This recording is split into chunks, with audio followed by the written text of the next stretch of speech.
पंचायत दिवस की शुभकामनाएं देता हूं। और बड़े खुशी की बात है कि आज जो 4 अलग अलग कैटेगरीज थी जिसके अंदर प्रधानमंत्री ने अवार्ड देश की 300 अलग पंचायतों को दिया है, उन 4 कैटेगरीज में हरियाणा प्रदेश की 9 पंचायतें सम्मानित हुई है। इससे पहले भी हरियाणा को ओडीएफ में और ओडीएफ प्लस प्लस के अंदर 2 बार पंचायती राज में एक्स्ट्राऑर्डिनरी काम करने के लिए सम्मानित किया गया है।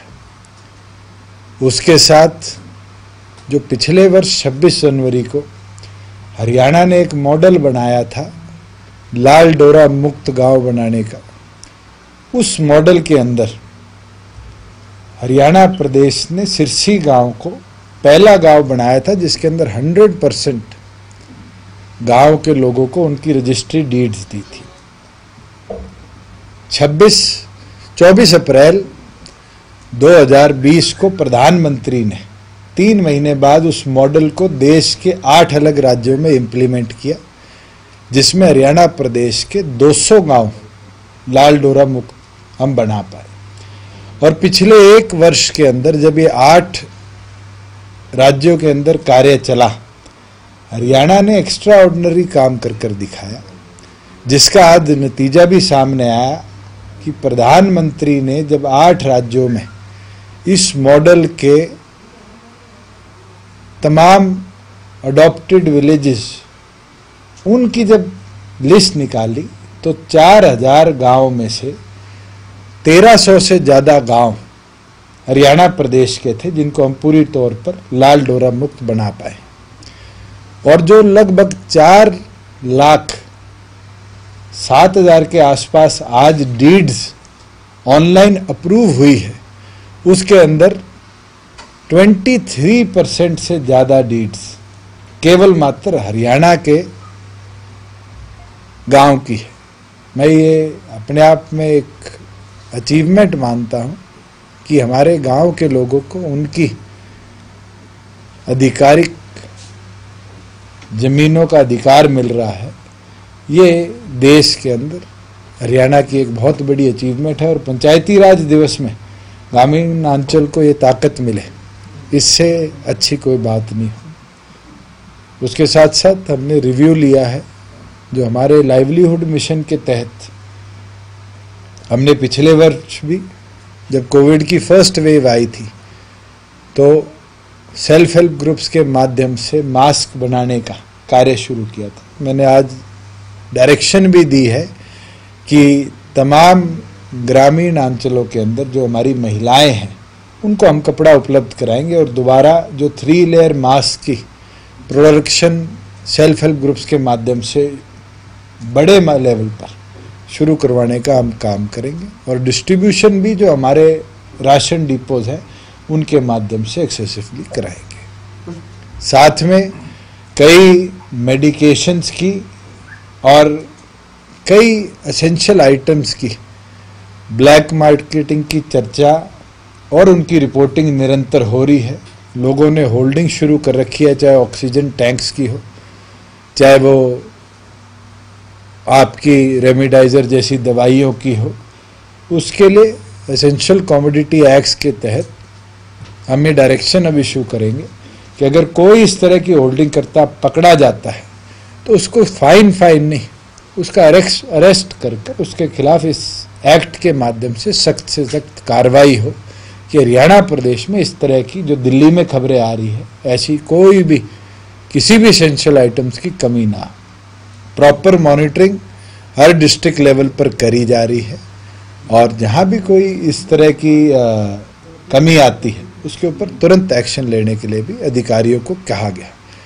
साथ में जो आज 2 बजे जॉइंट कमेटी की एक बैठक थी उसके अंदर में भी मैंने आग्रह किया है कि एक नोडल अधिकारी सीनियर आईएएस ऑफिसर हम प्रदेश में लगाएं जिसके अंदर केवल मात्र ऑक्सीजन सप्लाई, ऑक्सीजन सिलेंडर्स की मूवमेंट, इसके ऊपर specific monitoring and reporting and emergency crisis resolution तुरंत प्रभाव से हो, इसके ऊपर एक सीनियर आईएएस अफसर डिप्यूट हो जो उसकी कार्रवाई को देखता रहे।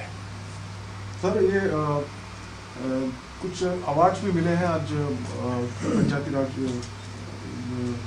जो दिवस था उसके मौके पर। अम्बाला को जैसे मिला दीनदयाल उपाध्याय अवार्ड, तो किस तरह से सभी को देखते हैं और क्या कौन कौन से अवार्ड? 4 अलग अलग कैटेगरीज थी। एक चाइल्ड वेलफेयर के लिए काम करने के लिए, एक ओवरऑल डेवलपमेंट के लिए, तीसरी कैटेगरी थी वुमेन एम्पावरमेंट के लिए और चौथी कैटेगरी थी डिजिटलाइजेशन ऑफ पंचायत के लिए। और चारों कैटेगरीज में हमारे 5 अलग अलग जिलों की पंचायतों को सम्मानित किया गया है। और मैं ये मानता हूं कि उन पंचायतों ने एक्स्ट्राऑर्डिनरी काम कर दिखाया है। उन जिलों ने भी एज अ एंटिटी ऑफिसर्स ने बड़ा अच्छा कार्य किया है। और हम स्टेट की तरफ से भी आने वाले समय में जो अधिकारी रहे हैं वहाँ पर, जिनने क्लोज वॉच के साथ ये काम करा, उनको भी अप्रिशिएट करने का काम करें। कौन सी पंचायतें हैं? मैं आपको रिकॉर्ड दे सकता हूँ। ऋषभ जी, जिस प्रकार से आपने कहा कि दवाइयों की कालाबाजारी, इस तरह की जो चीज़ें उन पर नजर रखी जा रही, हमने देखा कि इस दौरान जब ऐसे ही महामारी होती है तो कुछ खाद्यान्नों की या जो रेट है जानबूझकर बढ़ा दिए जाते हैं, होर्डिंग की जाती है, इस पर सब कैसे निपटेंगे? आज के दिन प्रदेश में किसी भी एसेंशियल कमोडिटी एक्ट के तहत कवर्ड जो प्रोडक्ट्स है उसके रेट में कोई वेरिएशन नहीं आई। मगर फिर भी मैंने डायरेक्शन एफसीआर को भी दी है कि जो पिछले कोविड के अंदर पंचकुला में हमारा एक इमरजेंसी कॉल सेंटर बनाया गया था, उस कॉल सेंटर को हम रीएक्टिवेट करें और इस तरह की अगर कोई कंप्लेंट आएगी तो एक्शन भी और अरेस्ट भी ऐसे लोगों का हम करेंगे। सर, सवाल पंचायती चुनाव को लेकर था, सर कुछ प्रोसेस इसमें अभी, क्योंकि कोविड का समय चल रहा है अभी तो उसके लिए हमारे पास रिपोर्ट्स आई है, मगर हम जरूर कोर्ट में भी हमने कहा है कि इसको डेफर करेंगे आज की डिप्लीटिंग कंडीशन को देखते हैं। ठीक है सर, एक्साइज पॉलिसी अभी मैं आपको इकट्ठे ब्रीफ कर दूंगा। कैबिनेट ने मंजूरी दी, थोड़ा सा उसमें जाना चाहिए। कोविड से हटा लिया है तो किस तरह से आगे? मैं इकट्ठे ही आपको दोनों चीजों पे दे दूंगा, कल परसों में दोबारा बुला लेता। अच्छा, एक इन ब्रीफ बता दो कि ये दोबारा कंफ्यूजन अब आ रहा है, सोशल मीडिया पे चल रहा है कि जो लिकर वेंट्स हैं, क्या उनका समय बढ़ाया गया 6 बजे से ऊपर या अभी उतना ही है? ना तो मेरे पास या डिपार्टमेंट के पास कोई इसको बंद करने की या खोलने की कोई भी कंप्लेंट नहीं है। ये तो ऑटोनॉमी है डिप्टी कमिश्नर्स की, और मुझे लगता है डिजास्टर मैनेजमेंट एक्ट के तहत हमने स्पष्ट डायरेक्शंस डिप्टी कमिश्नर्स को दिए कि वो अपनी ऑटोनॉमी यूटिलाइज करें। इसमें डिपार्टमेंट कोई फैसला लेगा मुझे नहीं लगता। ऋषभ जी, डिपार्टमेंट तो आता ही है जी, क्योंकि 2 महीने भी बढ़ाने पड़े थे डिपार्टमेंट को पिछले साल। ऋषभ जी, डिजास्टर मैनेजमेंट की आपने बात की, कल कुछ ऐसा एक प्रस्ताव की चर्चा हुई कि लॉकडाउन की स्थिति हो सकती है कुछ जिलों में हरियाणा में, कोई क्या इस पे कोई विचार? मेरे पास ऐसा कोई भी फैक्ट आया नहीं है, मगर बिल्कुल अगर हम गुड़गांव की आज कंडीशन देखें और जिस हिसाब से नंबर्स मल्टीप्लाई 30 टाइम्स हो रहे हैं डेली, वहाँ के जो स्थानीय सांसद है, केंद्र में मंत्री हैं, उनका भी आग्रह आया है, अथॉरिटीज़ का भी आग्रह आया है, अलग अलग सिटीजन ऑर्गेनाइजेशन का भी आग्रह आया है। मगर मुझे लगता है कि हम अगर 9 से 6 करें या 6 को 5 करें, आज ये फैसला एक गुड़गांव के लेने से नहीं आगे बढ़ेगा।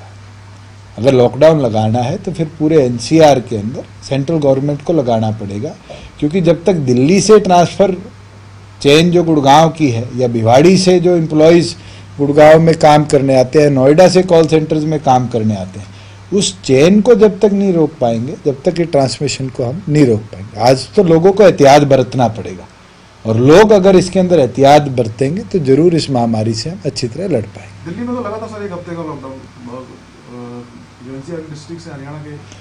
मैं तो आपसे आग्रह करूंगा कि आपकी एजेंसी से ये डाटा भी निकालिए कि वो 1 हफ्ते के लॉकडाउन के बाद क्या वो चेन टूटी, क्या नंबर्स डिक्रीज हुए। आज अगर हमें नंबर डिक्रीजिंग की ओर जाना है, फैसिलिटी इंक्रीजिंग की ओर जाना है, व्यवस्था बढ़ाने की ओर जाना है, तो ये कोई एक स्टेट या एक डिस्ट्रिक्ट का फैसला नहीं होगा, ये पैन इंडिया फैसला होगा। और मुझे लगता है प्रधानमंत्री ने कल 8 राज्यों के मुख्यमंत्री से गंभीरता से इस पर चर्चा भी करी है, जिसमें नंबर बढ़ रहे हैं। हरियाणा अपनी ओर पर कंसर्न्ड है, और मैं ये मानता हूं कि अगर लॉकडाउन पे जाएंगे तो पैन इंडिया हमें जाना चाहिए, मगर आज के दिन एहतियात लोगों को खुद बरतनी चाहिए।